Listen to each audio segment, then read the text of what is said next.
pendidikan memegang peranan penting dalam memajukan suatu bangsa.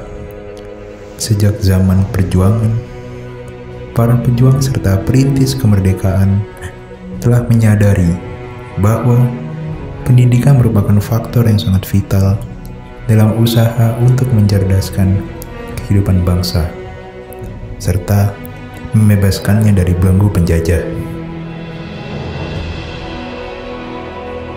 Demokrasi yang kita adakan, misalnya kita menghilangkan titulatur. Semua orang yang masuk ke dalam taman siswa hilang titelnya. Ki Hajar Dewantara merupakan sosok tokoh yang sangat berjasa dalam perjuangan dan kepeloporannya meletakkan dasar-dasar pendidikan nasional. Beliau adalah teladan bagi pendidik bangsa Indonesia, sehingga pada tanggal 2 Mei yang merupakan hari kelahiran Ki Hajar Dewantara diperingati sebagai Hari Pendidikan Nasional yang menjadi momentum bagi arti pendidikan bagi anak Indonesia. Melihat perjuangan beliau, maka dapat dikatakan bahwa setiap warga negara mempunyai hak yang sama untuk memperoleh pendidikan yang bermutu. Sehingga bangsa ini membutuhkan sosok pemuda yang dapat mengubah paradigma masyarakat atas pendidikan. Dalam taman siswa tidak ada perbedaan. Maka dari itu, Kementerian Pendidikan mengeluarkan program yang diharapkan dapat mengubah serta memperluas kreativitas dan inovasi bagi para anak bangsa. Potensi kalau kita bisa meningkatkan kualitas perguruan tinggi kita, terutama S1, di mana kebanyakan mahasiswa kita itu ada di S1. Ini adalah cara tercepat untuk membangun SDM unggul. Program tersebut bernama Merdeka Belajar Kampus Merdeka. Program ini diciptakan bukan tanpa alasan.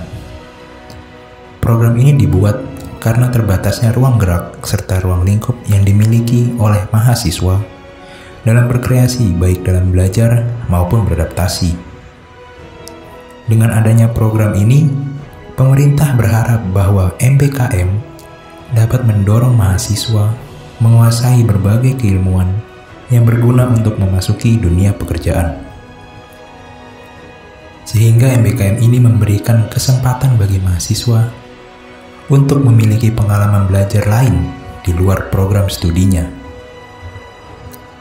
Melihat pengertian dan tujuan dari pemerintah mengenai program ini, apakah MBKM ini akan berdampak bagi mahasiswa? Atau justru akan menghambat mahasiswa dalam pelaksanaan perkuliahannya?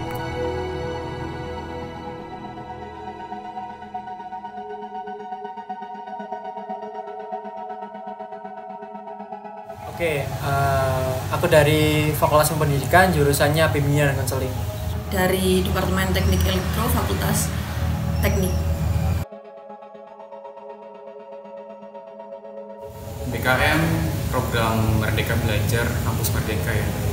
Mungkin yang saya tahu intinya kita diberikan kebebasan untuk apply atau belajar dimanapun, mendapatkan pengalaman belajar apapun ya, termasuk magang dan sebagainya.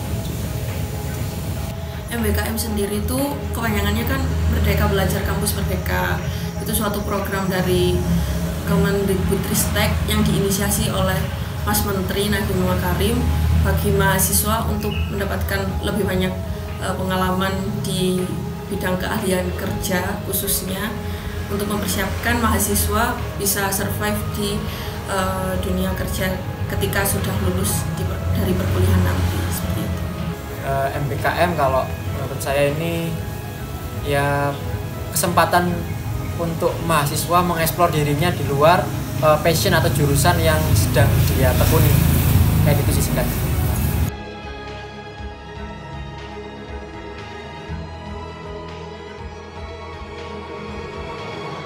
Ya, merdeka dalam hal untuk memilih di mana kita mau belajar apa. Tapi terkadang dalam hal program tentu kita harus tetap mengikuti ya, tetap harus terikat dengan program itu. Mungkin menurut aku sih iya gitu. tapi merdeka dalam artian ini merdeka terikat ya Mas ya.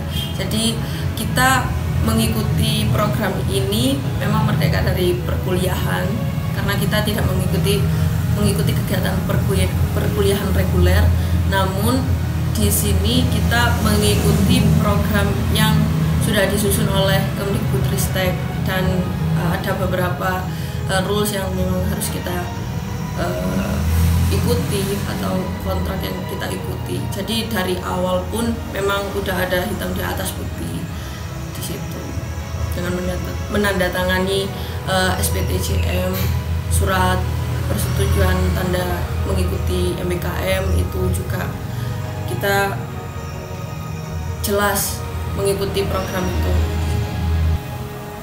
Merdekanya ini dalam artian bisa belajar atau cari pengalaman lain di luar yang sedang kita pelajari sekarang, dan benefitnya juga lumayan sih kayak gitu.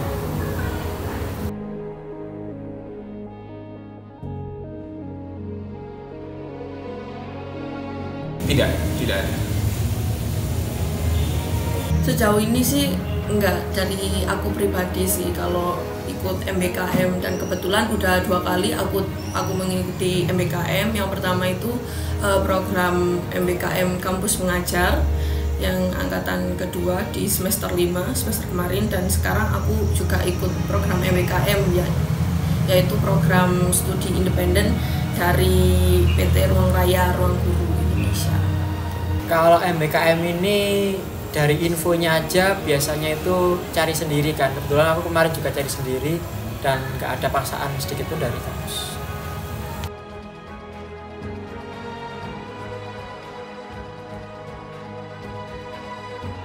Nah, kalau di jurusan saya itu agak sedikit ini ya, bilang lancar juga enggak juga, karena memang kemarin sempat ada kendala terutama dalam konversi mata kuliah dan masalah administrasi. Jadi memang agak sedikit ribet dari pihak jurusan, dan fakultas itu kadang-kadang tidak sinkron. Akhirnya mahasiswa ini bingung. Jadi kadang-kadang secara mandiri harus cari informasi, dan akhirnya harus saling lapor-lapor antara jurusan fakultas. Jadi itu masalahnya lebih ke administrasinya. Mungkin dari awal itu di jurusan sudah ada pengumuman kalau ada pembukaan program MBKM, namun pembukaannya kan setiap program berbeda deadline-nya, tapi jurusan sudah memflorkan pengumuman tersebut. Dan untuk urusan administrasi berupa surat rekomendasi yang kita butuh dengan jurusan itu difasilitasi oleh jurusan dengan dibuatkan satu grup mahasiswa yang minat mengikuti MBKM, dan juga di tingkat fakultas pun ada grup untuk mahasiswa yang mengikuti MBKM itu sendiri. Jadi koordinasinya bisa lebih cepat dan nggak ada miskom antara pihak kampus dan juga pihak mitra yang sedang kita ikuti di program MBKM itu sendiri. Kalau dari jurusan, kebetulan kemarin aku MBKM-nya kan yang kampus mengajar. Itu enaknya di jurusanku, kebetulan mahasiswanya diarahkan apa aja nanti mata kuliah yang harus dikonversi, terus nanti laporannya seperti apa ke jurusan, itu benar-benar dibimbing atau dituntun sama jurusan kayak gitu sih.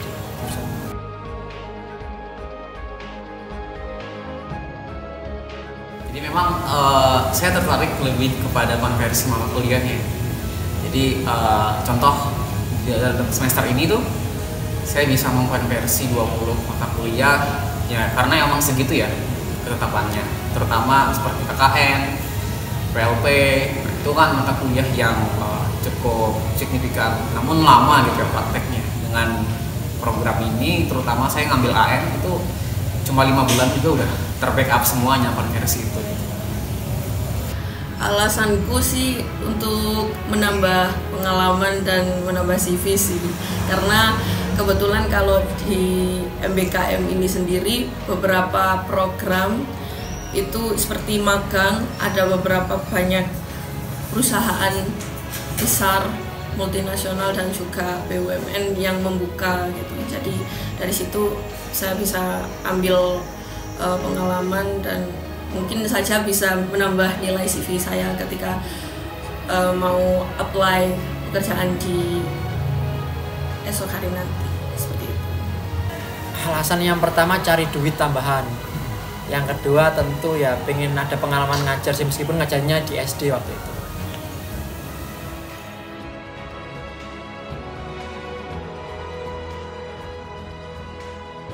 Pertama ya, karena saya ikut program MBKM yang asistensi mengajar.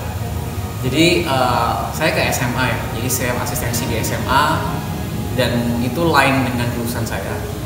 Akhirnya saya bisa mengenal lingkungan sekolah dengan baik, saya juga bisa belajar untuk menerapkan keilmuan yang saya pelajari selama perkuliahan, dan terutama saya juga belajar mengenai lingkungan kerja ya. Jadi lebih tahu kondisi lapangan kondisi pendidikan khususnya di jenjang SD ya, itu kayak gimana, terus kasus-kasusnya itu apa aja, dan tentu uang saku sama potongan UKT yang terasa banget itu kemarin.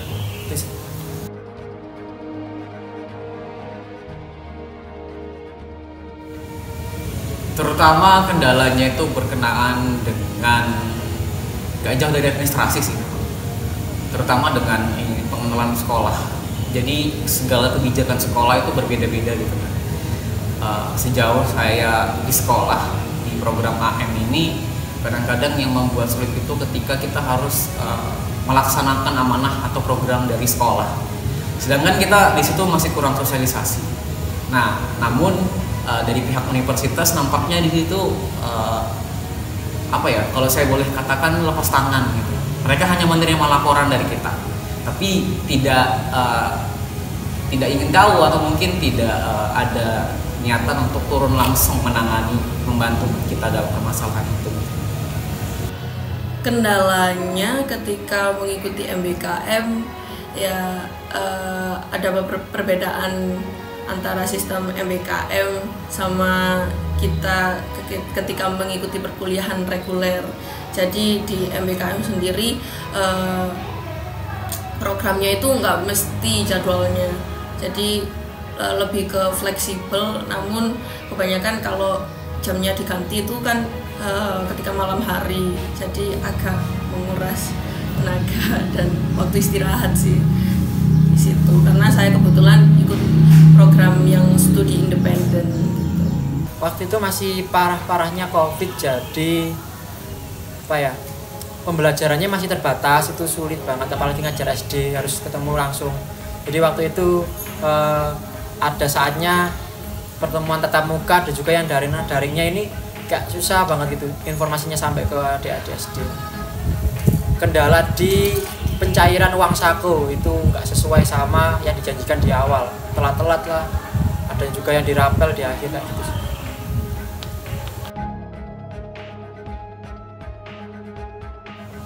Iya, kita punya hak dalam bekerja. Namun selama pengalaman saya di sini mengikuti program ini, karena juga saya baru ngikutin,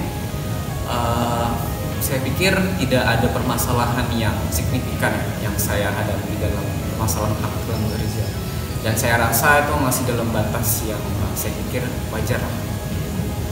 Iya, yang pasti ini diajarkan sih, karena di MBKM sendiri itu seperti studi independen yang saya ikuti itu diajarkan kita kolaborasi dengan orang, dan kita dikenalkan dengan beberapa aplikasi yang ketika kita bekerja itu sudah dibagi job desk-nya dan juga timeline-nya.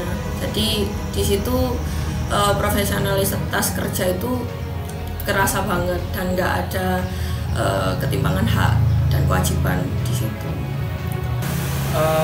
Kalau saya kemarin terjun ke lapangan, sebenarnya ini ya ada hak, tapi lebih ke kayak tuntutan atau kewajiban sih yang lebih dominan, kayak gitu sih yang merasanya. sangat penting karena kalau kita melulu fokus ke tuntutan apa aja, kewajiban apa aja sampai lupa hak yang harus kita dapatkan itu juga nggak balance, nggak baik. Itu sih harus adil atau imbang. Kalau membicarakan konvensi SKS mata kuliah, saya pikir sudah ada, karena tadi melalui proses yang cukup rumit yang tadi saya bilang di sebelumnya, ya dari tiap jurusan dan fakultas, saya pikir sudah berkoordinasi dengan baik. Namun mengenai uang saku, saya tidak tahu ya, karena kami di awal juga tidak pernah dijanjikan untuk menerima speser pun dari program ini. Jadi mengenai uang saku khususnya saya tidak tahu apakah dapat atau tidak. Saya rasa cukup sesuai, cukup lain ya, karena beberapa mata kuliah yang dikonversi itu memang mata kuliah yang sifatnya praktik lapangan. Contohnya tadi KKN, PLP seperti itu. Jadi saya pikir worth it lah. Kalau untuk uang saku sendiri itu saya terima, namun waktunya memang biasanya agak molor gitu. Tapi kalau konversi SKS kebetulan juga di jurusan aku, di departemen aku itu udah difasilitasi dari grup yang sudah dari awal tadi saya bilang tadi. Jadi untuk konversinya alhamdulillah full 20 SKS gitu. Jadi saya nggak perlu mengikuti perkuliahan reguler. Jadi nggak ada double kegiatan di sini. Waktu kan kontraknya waktu itu 5 bulan kan. Kebetulan di 5 bulan itu mungkin lebih 1 bulan itu baru tuntas semua, dari uang saku, pencairan UKT sama konversi SKS itu baru tuntas. Alhamdulillah sudah. Tapi ada yang masalah juga, yang mungkin dari rekeningnya, pokoknya masalah ya dari pribadinya sendiri. Kalau dari aku sendiri kemarin alhamdulillah lancar semua. Kalau aku kemarin sesuai karena kan kebetulan ngajarnya nggak di luar pulau atau di luar domisili, masih dekat rumah, masih ngajarnya juga nggak tiap hari, jadi masih sesuai lah kalau fee atau uang sakunya segitu.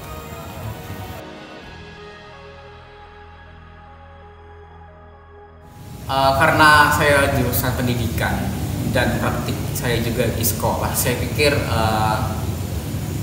sangat membantu bagi saya.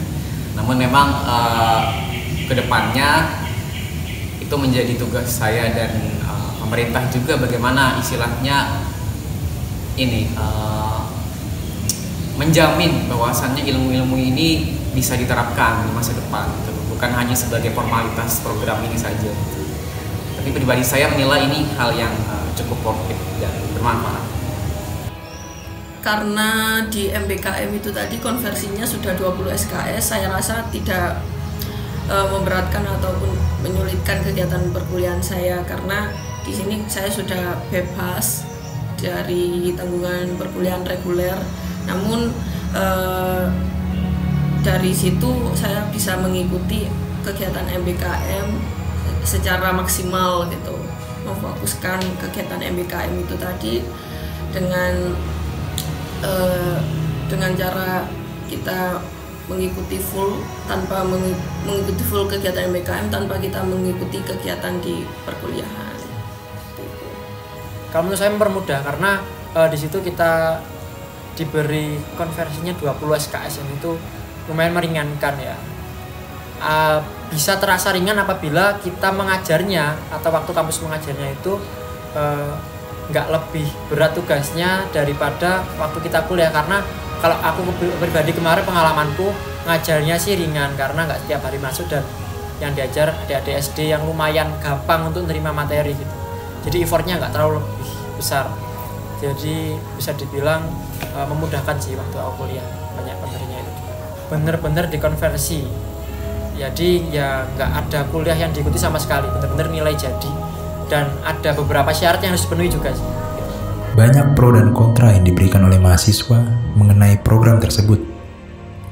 Tidak sedikit juga berita bermunculan bahwa program ini masih memiliki celah dan dirasa kurang siap dalam pelaksanaannya. Seperti lambatnya respon pemerintah mengenai uang saku yang diberikan kepada mahasiswa MBKM, regulasi yang dirasa masih perlu dibenahi, serta terdapatnya isu mengenai eksploitasi mahasiswa yang mengikuti magang di MBKM ini.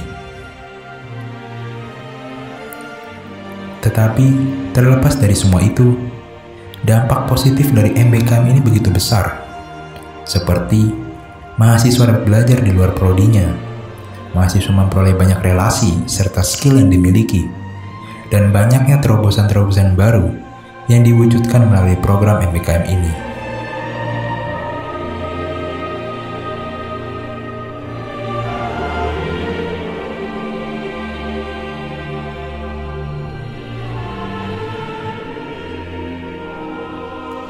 Semoga dengan adanya program MBKM ini dapat mewujudkan serta membangun sumber daya manusia yang lebih berkualitas. Ya, meskipun dengan melihat masih banyaknya kesalahan serta celah yang dapat digunakan oleh mereka yang dapat membawa stigma buruk mengenai MBKM ini.